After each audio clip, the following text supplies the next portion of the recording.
Hi friends, स्वागत है आपका राजस्थान एग्ज़ाम्स इन 10 मिनट्स में। और आज हम बात करेंगे नॉर्थ अमेरिका के जो माउंटेन्स है या पर्वत है उनकी।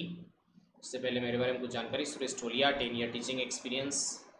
ये मेरा रेफरल कोड है ठोलिया, जिसको यूज़ करके आप एनरोल कर सकते हैं।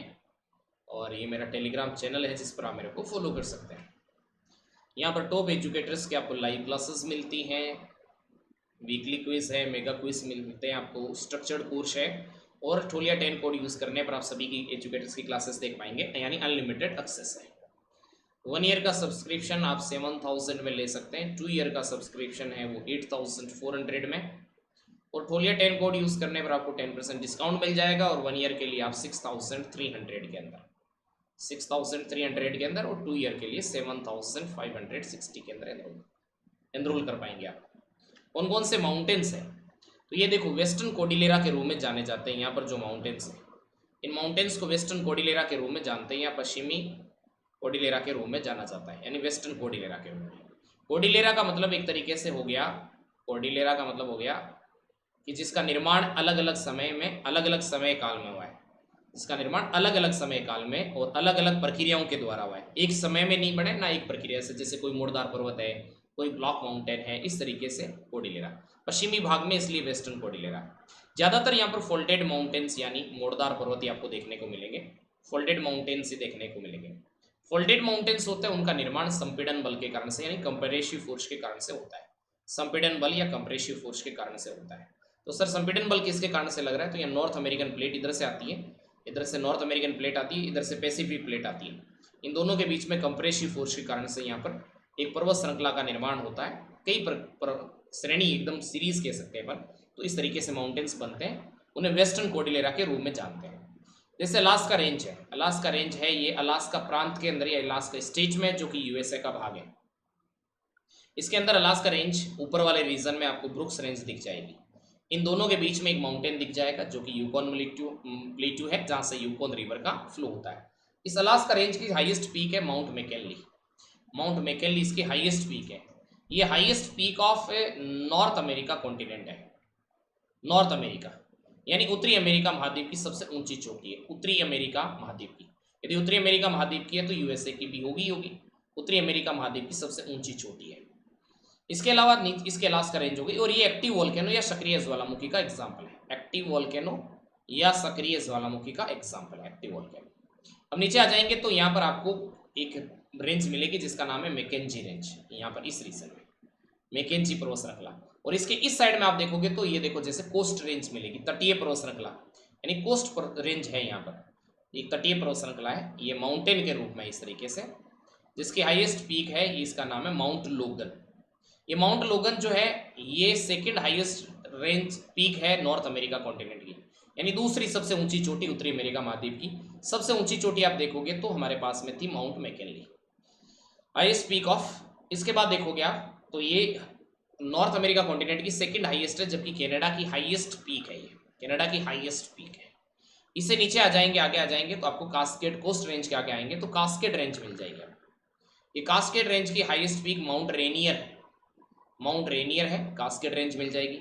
इसके नीचे आ जाएंगे तो आपको सियरा निविदा मिल जाएगी। सियरा निविदा की हाईएस्ट पीक माउंट विटनी है। और ये सियरा निविदा जो है, ये एक तरीके से ब्लॉक माउंटेन का एग्जाम्पल है, अवरोधक पर्वत का एग्जाम्पल है। ब्लॉक माउंटेन का जो फॉर्मेशन या निर्माण होता है वो टेंशन या तनाव मूलक बल के कारण से होता है, तनाव मूलक बल या टेंशन फोर्स के कारण से होता है। और इसकी हाईएस्ट पीक माउंट विटनी है।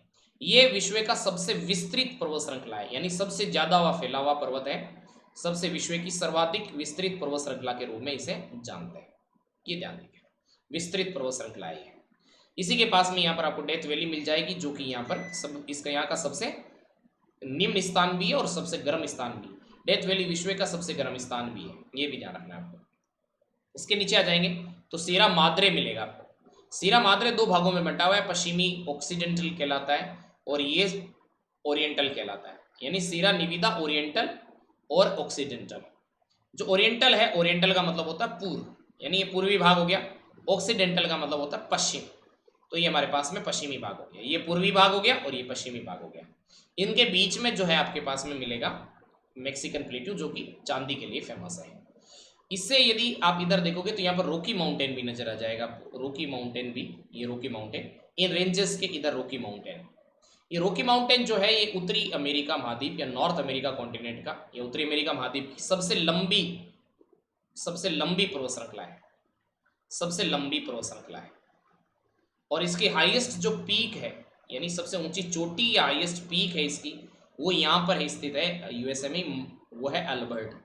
अल्बर्ट इसकी सबसे ऊंची चोटी है, याद रखना है, अल्बर्ट इसकी हाईएस्ट पीक या सबसे ऊंची चोटी है, ये दिमाग में बिठा के रखना है। तो ये वेस्टर्न कोटिलेरा या पश्चिमी भाग के कुछ माउंटेन्स थे। अब अपन आते हैं पूर्वी भाग के माउंटेन्स के अंदर। ये अपलेशियन माउंटेन दिखेगा आपको पूर्वी भाग में। इसकी तुलना अरावली पर्वत श्रृंखला से की जाती है, लेकिन ये प्री कैम्ब्रियन काल में नहीं बना, इसका निर्माण हर्षेनियन काल के अंदर हुआ है, यानी बाद में बना हुआ पर्वत है। लेकिन ये जो माउंटेन्स है, इसकी हाईएस्ट पीक है, ये हो जाएगी आपके पास में माउंट मिशेल। अगले वाली स्लाइड के अंदर नहीं होगी मेरे हिसाब से, नहीं, यानी नहीं है, कोई बात नहीं। माउंट मिशेल इसकी हाईएस्ट पीक है, माउंट मिशेल, जो कि ब्लू रीज के ऊपर मिलती है आपको। ब्लू रीज है इस तरीके से, इस ब्लू रीज की हाईएस्ट पीक है मिशेल, माउंट मिशेल, ये सबसे ऊंची चोटी है। अपलेशियन पर्वत है, इसका अरावली से क्यों तुलना की जाती है? इसलिए कि ये अरावली की तरह इसका इरोजन या अपरदन काफी ज्यादा मात्रा में, काफी मात्रा में इसका इरोजन या अपरदन हुआ है। और ये जो है वो खनिजों की दृष्टि से महत्वपूर्ण है। जैसे इसके उत्तरी भाग में यदि आप देखोगे तो एंथ्रेसाइट कोयले के लिए जाना जाता है। इसका उत्तरी भाग है ये एंथ्रेसाइट कोयला, आपको पता है कि सबसे ज्यादा गुणवत्ता वाला कोयला होता है। उत्तरी भाग एंथ्रेसाइट कोयले के लिए जाना जाता है, जबकि दक्षिणी भाग जो है ये आपके पास में ये आयरन ओर के लिए या लोहा एएस्क के लिए जाना जाता है। जब यहाँ पर लोहा एएस्क भी मिल रहा है और एंथ्रेसाइट कोयला भी मिल रहा है, तो दोनों की वजह से इस रीजन के अंदर आपके पास में एक पिट्सबर्ग स्थान है, पिट्सबर्ग। ये पिट्सबर्ग जो है ये लोहा इस्पात राजधानी के रूप में विकसित हुआ है, लोहा इस्पात राजधानी के रूप में इसका विकास लोहा इस्पात राजधानी के रूप में हुआ है, यानी आयरन और स्टील इंडस्ट्री के रूप में। यहाँ पर जैसे इसका विकास यहाँ से अपलेशियन माउंटेन या बर्मिंगम से लेकर के और यहाँ पर क्यूबेक तक इसका विस्तार है, क्यूबेक तक यहाँ तक विस्तार है, जो कि इसका कनाडा का भाग है। इस तरीके से काफी दूर के अंदर फैला हुआ है। और इसके इस साइड में आपको एक प्लेट्यू भी मिल जाएगा जिसका नाम है पिडमांड प्लेट्यू या पिडमांड का पठार, पिडमैंड, जो कि गिरिपदीय प्लेट्यू या महाद्वीपीय पठार के रूप में जाना जाता है। तो अरावली से तुलना की जाती है, यहाँ से यहाँ तक ये विस्तृत है या फैला हुआ है। तो मेरे हिसाब से यहाँ तक आपको किसी तरह का कोई इश्यू होना नहीं चाहिए। तो ये कुछ महत्वपूर्ण पर्वत श्रृंखला के रूप में जानी जाती है। अपलेशियन माउंटेन हो गया, हमने देख लिया, अपलेशियन माउंटेन देख लिया, रॉकी माउंटेन्स देख लिया पश्चिमी भाग में, जो कि सबसे लंबी पर्वत श्रृंखला है। इसके अलावा हम लोगों ने जो है और कौन कौन सी रेंजेस देख ली, अलास्का रेंज देख ली जिसकी हाईएस्ट पीक माउंट मैकिनली है, ब्रुक्स रेंज देख लिया, कोस्ट रेंज है देख ली हमने जिसकी ऊंची चोटी माउंट लोगन है, नॉर्थ अमेरिका कॉन्टिनेंट की सेकेंड हाईएस्ट है, कनाडा की सबसे ऊंची है। उसके बाद हम लोगों ने कास्केड रेंज देख ली जिसकी हाईएस्ट पीक माउंट रेनियर है, सीरा नेविदा देख लिया हम लोगों ने जिसकी सबसे ऊंची चोटी माउंट विटनी है, सीरा माद्रे देख लिया जो कि पश्चिमी और पूर्वी भाग में इस तरीके से बंटी हुई है। तो ये हमने सारी चीजें यहाँ पर देख ली। 1 ईयर का सब्सक्रिप्शन 7000 का, 2 ईयर का 8400 का, लेकिन यदि मेरा रेफरल कोड होलिया 10 यूज करेंगे तो 10% डिस्काउंट के साथ 1 ईयर मिल जाएगा आपको 6300 के अंदर और 2 ईयर का सब्सक्रिप्शन मिल जाएगा 7560 के अंदर। तो काफ़ी कम चार्जेस हैं। इसके लिए मेरा रेफरल कोड टोलिया 10 कोड यूज़ करना है 10% डिस्काउंट के लिए।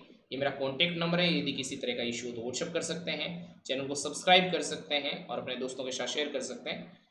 धन्यवाद, थैंक यू वेरी मच।